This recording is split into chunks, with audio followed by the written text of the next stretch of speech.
कि आपको नहीं लगता यही एक कारण था कि हमारे जितने भी रियासतें थी या राजा महाराजा थे आपस में लड़ते रहते थे, मराठों के विरुद्ध वो देखिए एक सम्मेलन कर रहे थे, इस वजह से ही भारत में अंग्रेज आ पाए और अंग्रेज भारत पर शासन कर पाए। एक हर घर तिरंगा कार्यक्रम भी सरकार द्वारा चलाया जाता है, जिसकी क्या है ये? यही बातचीत करते हैं कि हमने नई योजना लगा दी, लेकिन उसके क्या परिणाम निकले उस पर हम ज्यादा चर्चा करने से बचते हैं। ये हमारी सबसे बड़ी कमजोरी है इंडिया की। तो आपको क्या लगता है, किन लोगों के लिए भारत मातृभूमि है और किन लोगों के लिए भारत मात्र एक भूमि है?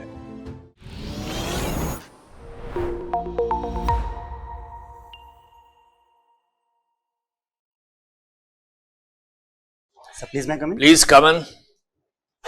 Good morning ma'am. Good morning sir. आइए बैठिए। Thank you sir. Comfortable? Yes sir. एक संक्षिप्त परिचय दीजिए अपना, बिना अपना नाम बताए। मेरा जन्म 22 जुलाई 2001 को भिलवाड़ा जिले के गुलाबपुर नगर पालिका में हुआ है। मैंने मेरी प्राथमिक शिक्षा हिंदुस्तान जिंक लिमिटेड की CSR बेस्ड ब्रांच जिंक विद्यालय से की है। इसके उपरांत मैंने BSc plus B.Ed 4 year integrated course Jaipur national university Jaipur से किया है। यह मेरा प्रथम प्रयास है, वह प्रथम इंटरव्यू। तो ये महज इत्तेफाक है कि आपके इंटरव्यू डेट और आपको डेट ऑफ बर्थ एक सी है?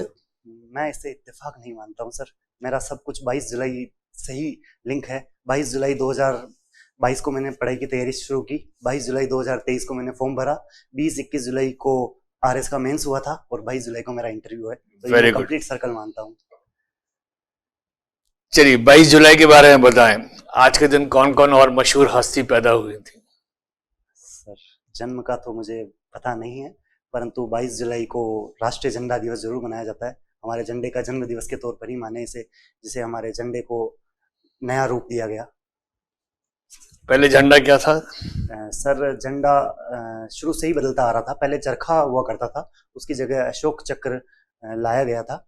हालांकि इसमें तीलियों की संख्या 32 से घटाकर 24 कर दी गई। जब स्वदेशी आंदोलन चला था उससे लगातार झंडे बदलते गए, पर गांधी जी के आंदोलन के दौरान चरखा बीच में आ गया था। झंडे के बारे में आप इतनी बात कर रहे हैं तो आपने जरूर 26 जनवरी और 15 अगस्त की परेड टीवी पे देखी होगी। जी सर। अगर प्रत्यक्ष में नहीं भी देखी है तो ध्यान करें और मुझे एक संक्षिप्त डिफरेंस बताएं। दोनों सेलिब्रेशंस जो होते हैं, क्या डिफरेंस है उसमें? सर 15 अगस्त इंडिपेंडेंस डे, रिपब्लिक डे 26 जनवरी। 15 अगस्त को माननीय प्रधानमंत्री जी झंडा फहराते हैं, वह 26 जनवरी को माननीय प्रेसिडेंट महोदया करती है। वह अनफ्लरिंग होती है 15 अगस्त को, जबकि होस्टिंग होती है 26 जनवरी को। लोकेशन बताएं उसकी। सर 15 अगस्त तो लाल किला है, 26 जनवरी में भी रिकॉर्ड नहीं कर पाता। 26 जनवरी या 15 अगस्त को बाकी और क्या डिफरेंस होता है? सर 15 अगस्त को हम इंडिपेंडेंस डे मनाते हैं। वो तो ठीक है, वो तो बता दिया आपने। क्या कोई चीफ गेस्ट को बुलाया जाता है? सर 26 जनवरी को हम बाहर से चीफ गेस्ट को बुलाते हैं, जो कि अधिकतर लिबर्टी, इक्वलिटी, फ्रेटर्निटी देने वाले फ्रेंच रिवॉल्यूशन के थ्रू फ्रेंच प्रेसिडेंट को अधिकतर बुलाया जाता है। Fine, thank you sir. I am sorry. आपने हुर्रा से अपना स्कूल किया है। जी मैम। ये किस लिए, इसका हिस्टोरिकल इम्पोर्टेंस क्या रहा है? मैम हुड़ा शब्द ध्यान में आते ही सबके जहन में हुड़ा सम्मेलन जरूर आता है। तो मराठाओं के विरुद्ध पूरे राजस्थान ने यूनाइट होकर एक योजना बनाई थी, इसलिए मैम फेमस है। मराठाओं के विरुद्ध क्यों बनाया गया था? मतलब मराठाओं के विरुद्ध राजस्थान की जितनी भी रियासतें थी वो इस तरीके से यूनाइटेड क्यों हुए थे? क्या रीजन था? मराठे कैसे परेशान कर रहे थे? मैम इंटरनल कॉन्फ्लिक्ट्स की बात की जाए तो बूंदी में जब सक्सेशन का चल रहा था तब भी मराठों का हस्तक्षेप हुआ था। वहीं मेवाड़ जो रियासत सबसे बड़ी रियासत, सबसे महान रियासत के तौर पर जानी जाती है, उसमें भी वह टैक्स लेकर गए थे सज्जन सिंह जी से। तो और जयपुर की बात की जाए तो प्रताप सिंह जी के विरुद्ध भी सवाई जयसिंह जी भी इस कॉन्फ्लिक्ट में शामिल थे। तो बड़ी बड़ी रियासतों के शामिल होने के कारण वो जो मराठे टैक्स लेकर जाते थे, क्या उसका कुछ पर्टिकुलर नेम था? मैम नेम तो मैं याद नहीं कर पा रहा हूँ, परंतु शायद चौथ वह उस हिसाब से बोलते हैं। ओके। आप वही कि आपको नहीं लगता यही एक कारण था कि हमारे जितने भी रियासतें थी या राजा महाराजा थे आपस में लड़ते रहते थे, मराठों के विरुद्ध वो देखिए एक सम्मेलन कर रहे थे, इस वजह से ही भारत में अंग्रेज आ पाए और अंग्रेज भारत पर शासन कर पाए? मैं समझता हूँ अंग्रेजों का आगमन 1615 के आसपास जब जहांगीर जी से अजमेर में मुलाकात हुई थी, वहीं से आगमन शुरू हो चुका है। उसके पहले भी पोर्चुगीज डच आ चुके थे। मराठाओं, जब पानीपत का तृतीय युद्ध होता है, उसके बाद मराठाओं की हार एक टर्निंग पॉइंट मानी जाती है मेरे अकॉर्डिंग तो मैम। ओके, वो एक पॉइंट है। अच्छा, इस वजह से चलिए कोई बात नहीं। अंग्रेजों के हम काफी समय तक गुलाम रहे जी, लेकिन फिर भी अंग्रेजों के लिए कुछ चीजें तो अंग्रेजों ने हमें ऐसी दी है जिसके लिए हमें उनका शुक्रगुजार होना चाहिए। तो आप इससे सहमत हैं? और मैम, हैं तो क्यों, और नहीं है तो क्यों? मैम मैं इससे पूरी तरह सहमत हूँ। ये हमारी एक कल्चर है। इसमें मैं दूसरे बिंदु की ओर जाना चाहूँगा। हमारे कल्चर में प्रभु श्री राम ने भी केकई जी को माफ किया था। हमने सभी धर्मों को अपनाया है, तो हम अपनाने वाले हैं। उसी अकॉर्डिंग हमने ब्रिटिश के प्रिंसिपल्स को भी अपनाया, चाहे वह साइंटिफिक टेम्परामेंट की बात की जाए या अलग सोच की बात की जाए, साइंटिफिक सोच की बात की जाए, या वेस्टर्नाइजेशन से भी हमें जैसे नोबेल प्राइज के लिए हमारे नाम भी गए श्री सी वी रमन जी। तो मैं समझता हूँ ब्रिटिशर्स से ही एक सीख थी जो हमने आगे बढ़ाई है। तो हमें उनका शुक्रगुजार होना चाहिए जी। ओके। अगर मान लीजिए हम उनके शुक्रगुजार हैं इन चीज़ों के लिए, तो अगर ब्रिटिशर्स नहीं आते हमारे यहाँ पर, तो हमें ये सब पता नहीं चलता। हम लोग जो साइंटिफिक टेम्परामेंट है, या जो भी आपने देखा कि जो चेंजेस दिखे थे कि राजतंत्र से लोकतंत्र की तरफ हम लोग आए, तो अगर ब्रिटिशर्स नहीं आते तो ये शायद नहीं होता। आपका इसमें क्या विचार है? मैम, चेंजेस तो होते ही रहते। पूरा ग्लोबलाइज वर्ल्ड बन रहा था तो चेंजेस तो होते। रही बात साइंटिफिक टेम्परामेंट की, तो ये बड़ा था। उसके पहले भी हमारे पास आर्यभट्ट जी थे या फिर ब्रह्मगुप्त जी थे। ये साइंटिफिक टेम्परामेंट की बात कर रहे थे, परंतु जब मास लेवल पे इसका इम्पेक्ट हुआ, वह मैं ब्रिटिशर्स को उसका श्रेय देना चाहूँगा। साथ ही हमारे जो राजा राम मोहन रॉय, विवेकानंद जी जैसे फिलोसोफर्स ने भी इसमें योगदान दिया था।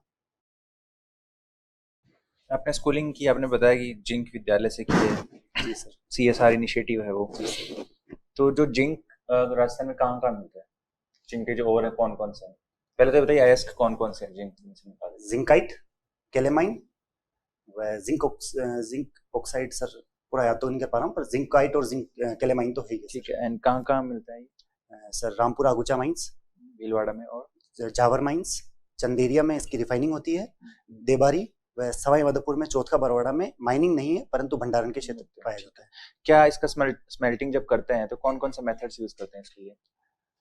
सर रोस्टिंग व ऑक्सीडेशन दोनों ही यूज किए जाते हैं इसमें, कैल्सिनेशन व रोस्टिंग। अगर सल्फर है, कोई PSU भी है क्या जो इसके फील्ड में काम कर रही है जिंक के लिए? उसका माइनॉरिटी स्टैक है अभी। सर सॉरी सर, मुझे वेदांता के साथ, वेदांता ने ले लिया वेदांता उसको। सर, वेदांता का क्या CSR में क्या क्या कंट्रीब्यूशन है? सर वुमेन्स के क्षेत्र में वेदांता काफ़ी आगे आता है, जो हम सभी जानते हैं।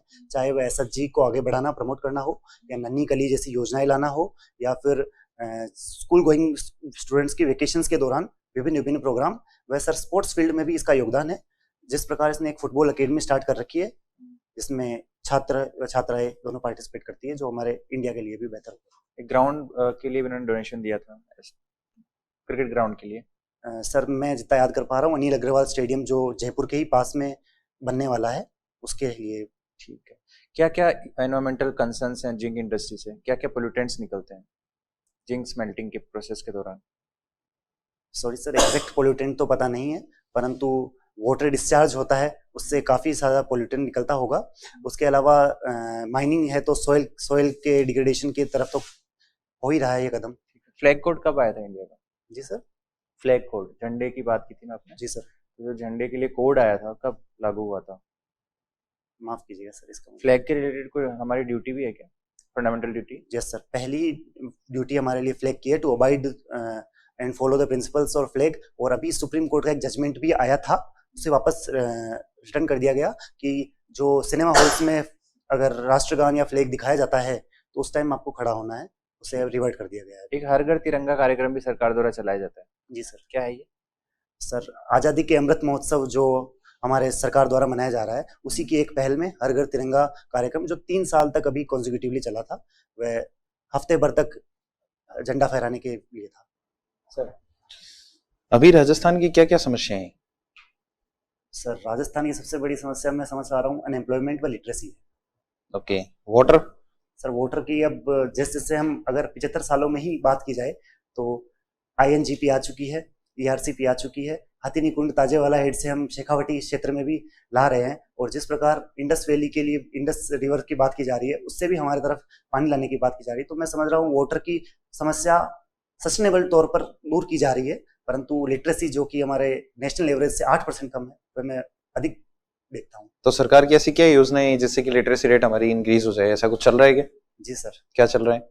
सर हाल ही की योजना के बारे में बात करूँ तो लाडो प्रोत्साहन योजना, जिसके तहत 1.5 लाख रुपए की दी जाएंगी, परंतु उसको शिक्षा के साथ मर्ज कर दिया गया है कि आप फर्स्ट क्लास में जाओगे तो आपको ये पेमेंट दिया जाएगा, वह 12th तक के लिए। इसके अलावा गार्गी योजना जो 1998 या 1995 से चल रही है।